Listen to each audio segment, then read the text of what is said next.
When I get hungry, I'll eat anything that's dead or seriously slowed down. He's bad. But what has Dr. Phil all fired up? I'm not going to talk about that.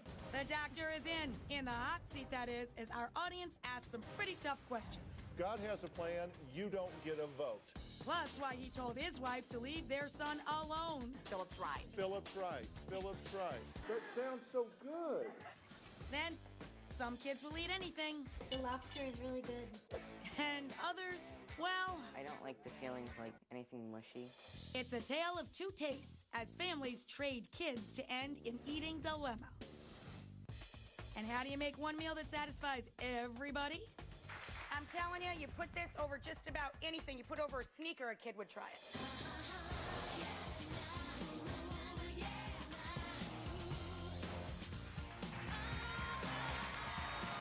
In a few, tired of the picky eaters in your house? How two families traded kids to try to end their finicky ways. Thumbs up, thumbs down. And then I think I've got a supper that no kid or parent can refuse. A, it's one of the easiest meals in the world to prepare. And B, it's perfect for picky eaters.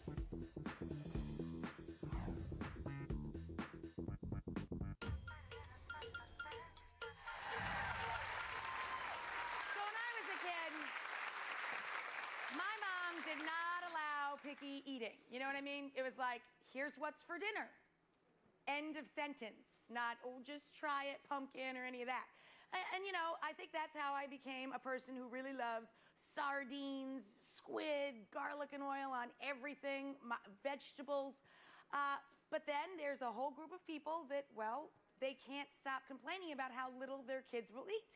So I wanted you to get to know two families of our viewers, picky eaters and adventurous eaters. Watch this. The lobster is really good.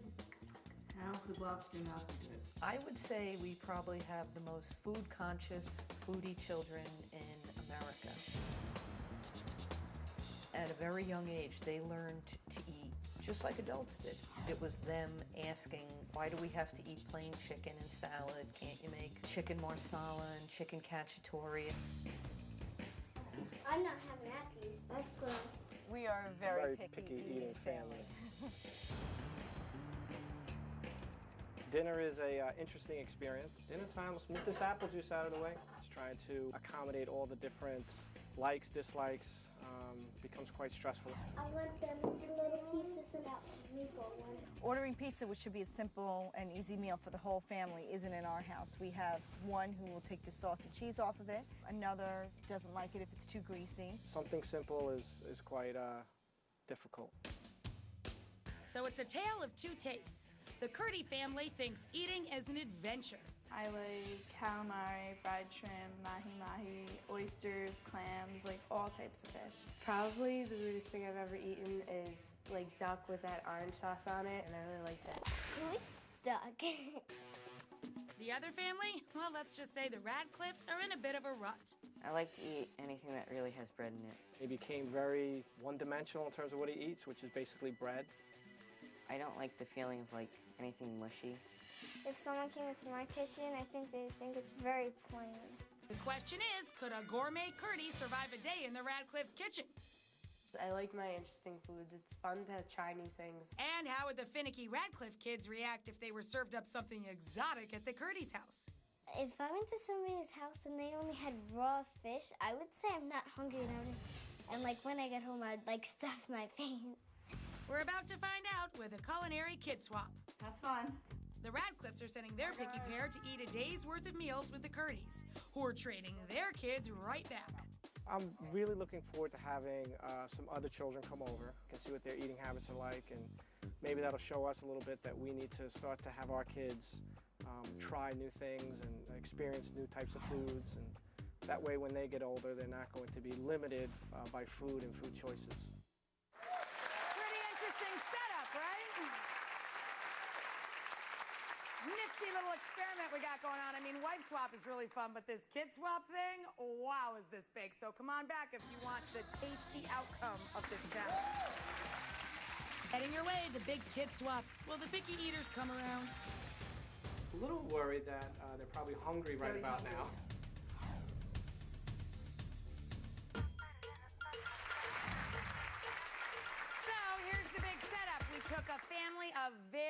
adventurous eaters, including the kids, and we swapped them with a family of really picky eaters. And now we're gonna see what went down at the table. Check it out.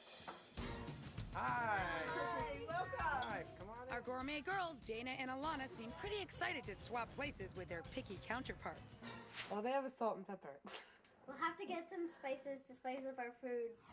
Hi, guys. Come on in.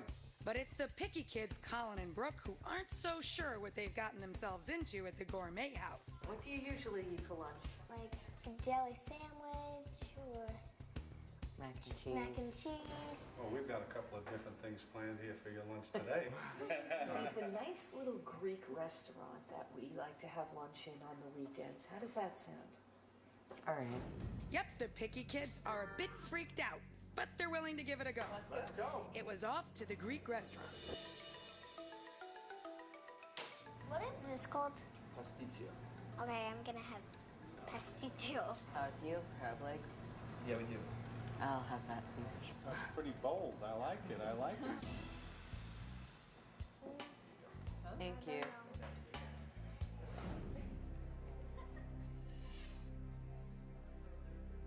I'll just sit back and relax. It's a little different, huh? There is pasta in there. Thumbs up, thumbs down. Double thumbs up. We're on the right track. Okay, not so bad. But how are the gourmet girls doing with the picky family? Can I have the grilled flounder, please? I thought it was interesting that they went straight to the adult menu. My kids' choices were the plain old mac and cheese, grilled cheese, nothing out of the ordinary. No big surprise there, but guess what happened next? Does anyone want to try the flounder? I'm gonna try. You'll try one little piece?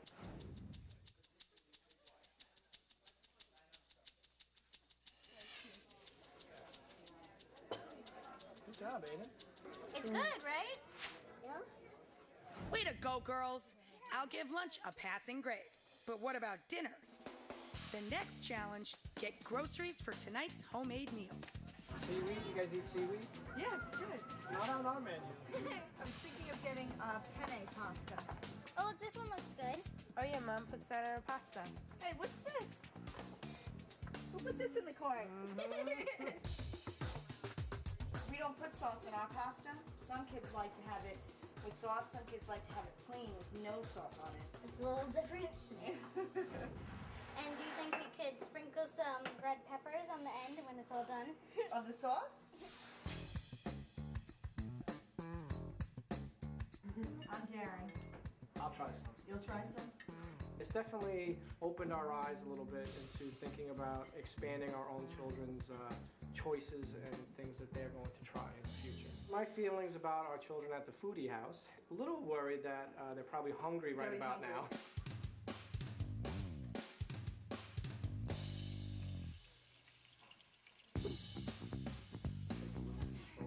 Have you tried the tuna? Yeah.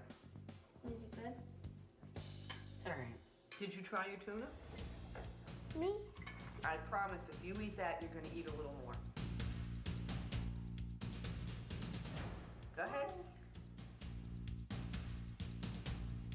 She did it. See? Congratulations, Brooke. Good work. So we're here with Angela and Colleen at the kitchen table. All of our families have joined us in the front rows as well. You know, I found it riveting to try and watch those kids eat the tuna and oysters. I mean, you did not go easy on them. Well, they were really a challenge. They came to us, and we thought we were going to scare them a little bit, and It sort of looked like you did there a little bit. I think that if they came back again, they would try a few more things. How crazy is it for you just to get dinner together? It's unbelievably crazy. It used to be our children would experience a lot of stuff, and as they got older, they got pickier and pickier, so we just started to make everything very bland.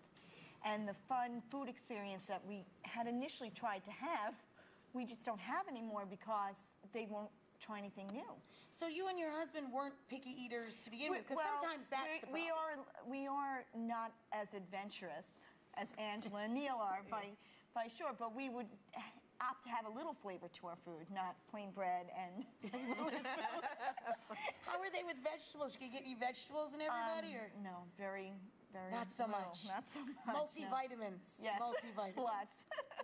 So, what did you each learn from this experience? I think that if it's around them and they see it on the table, you know, and they're willing to put it on their plate, after a few times they're gonna try it, and then they're gonna ask for it. And the problem with me was my girls started to ask for a lot of these fancier things at home. And I tried to tell them I didn't really have the time for that. And then my daughter came back with the 30-minute. I was going to say, real meal cookbook. And, you know, I was out of excuses, so I had to learn to make, you know, swordfish kebabs at home. And I did, and well, we Neil love it. can cook, too. He can. Hint. I'm there. He's there. He's there. Everybody likes to cook. Everybody likes good. Everybody likes because to I think that's part of it. Have you ever tried getting the kids We involved do. in cooking? Because sometimes that makes them a little more adventurous. We have, you know, we're trying to, I think now what we've learned from this is our experience now will be that we will go back to making dinner time more fun. The food itself, a little more. I heard that you two families you guys are all gonna go out to eat once a year now. You're all gonna meet. Yeah, we are, and we're going to see if we've both moved a little closer to the middle. You know, if the I was gonna say, how are you gonna pick a place? Well, I will tell you that after this experience, the next day, Mr. Bread, Colin, went out and had salmon at a friend's house. Oh! Okay. And we were We know Aiden's still young, and he tried the flounder. He tried the flounder. He thought it was pretty good. You were pretty cool, Aiden. All right. Not bad. He's like, I'm so proud. So you guys are going to meet in the middle once a year, but we wanted to inspire you to eat together. So we're going to give you this really fun thing. It's called the Foods of New York tour.